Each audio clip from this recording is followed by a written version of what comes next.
हॉटेलमध्ये जेव्हा आपण ऑर्डर देतो तेव्हा 10 मिनिटांत भाजी येते, कारण भाजीसाठी लागणारी ग्रेव्ही त्यांच्याकडे तयार असते. चला तर मग आज आपण ही ग्रेव्ही करूया. एकदा बनवून फ्रीजमध्ये ठेवली की कोणतीही भाजी बनवा अगदी झटपट. कांदे, टोमॅटो, बारीक चिरलेले आलं लसूण पेस्ट, 2 मोठे चमचे, भिजवलेले काजू, मगजबी खडा मसाला, तमालपत्र, लवंग, दालचिनी, मोठी वेलची, मसाले, लाल तिखट, हळद, धणे, जिरे पूड, गरम मसाला.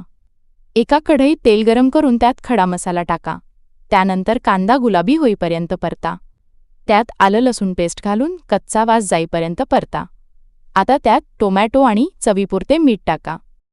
टोमॅटो मऊ होईपर्यंत शिजवा. भिजवलेले काजू किंवा मगजबी टाकून मिश्रण थंड होऊ द्या. थंड झालेले मिश्रण मिक्सरमधून एकदम मऊ वाटून घ्या. कढईत थोडे जास्त तेल घ्या, जेणेकरून ग्रेव्ही जास्त दिवस टिकेल. त्यात वाटलेली पेस्ट टाका. लाल तिखट, हळद आणि धणेपूड टाकून तेल सुटेपर्यंत शिजवा. शेवटी थोडी कसुरी मेथी हातावर चोळून टाका. ही ग्रेव्ही वापरून 10 मिनिटांत पनीर मसाला कोफ्ता, करेमिक्स, वेज मशरूम मसाला या भाज्या झटपट करू शकता. ही ग्रेव्ही पूर्णपणे थंड झाल्यावर काचेच्या बरणीत भरून ठेवा. फ्रीजमध्ये 4 ते 5 दिवस टिकते. फ्रीझरमध्ये महिनाभर चांगली राहते. आहे ना सोपं? आता हॉटेलच्या चवीचं जेवण रोज घरीच बनवा. चला तर मग माझा चॅनल सबस्क्राईब करा. पुन्हा भेटू अशाच नवीन व्हिडिओसोबत. तोपर्यंत काळजी घ्या.